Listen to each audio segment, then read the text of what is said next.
ضرب‌المثل که بوری کج به منزل نمیرسد اندیشه شما چی است؟ اندیشه من انسانی که دل نیتش مثال بد است، مثال اگر نیت بد داری جواب به مقصد نمیرسی آخه.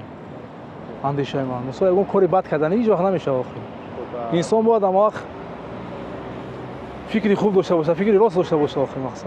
اگر عقیده چی نداشته باشه مقصد. خیلی که میگه که من مثلا این فلان کارم میکنم بعد خیلیش میکنم هیچ وقت همین نیتی بد کردی جواب به مقصد نمیرسی.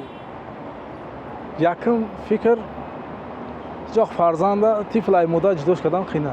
منزل میرسد معنای همون را دارد که امی وقتی که یگان چیز چه بگم گپی دروغ میگوی یگان چی میگوی مقصد میفهمن یه وقتش میشه که همون چیز عیان میشه.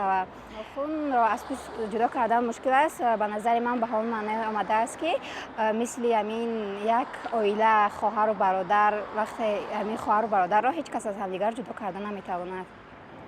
با چیز یک از خیانت کردن در کار نیست. امانت یک از بوده رساندن در کار با منزلش. راه راست رفتن در کار. راه راست رفتی راست میره. اما راه فندفره که باشه اول در آسونه بعد میغلطی. بعد خیستن خیلی میشه. یک گپ زده ما باید اندیشه کرده اول فکر کرده با عقیده من هم خیلی. بعد گپ زنیم ده.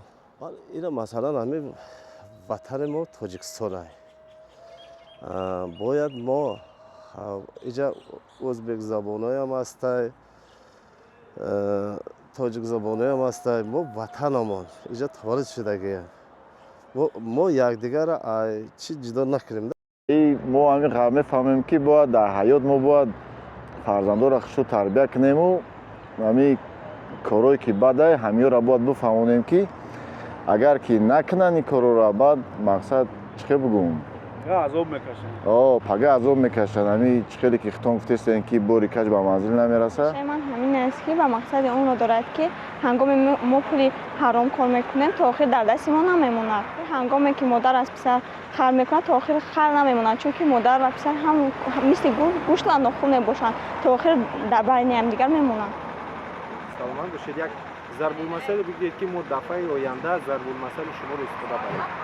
ضرب‌المثل من با ماشینی ما شوی با دکشینی سیاه شوی. خب اندیشه خودتون رو به این میگفتید.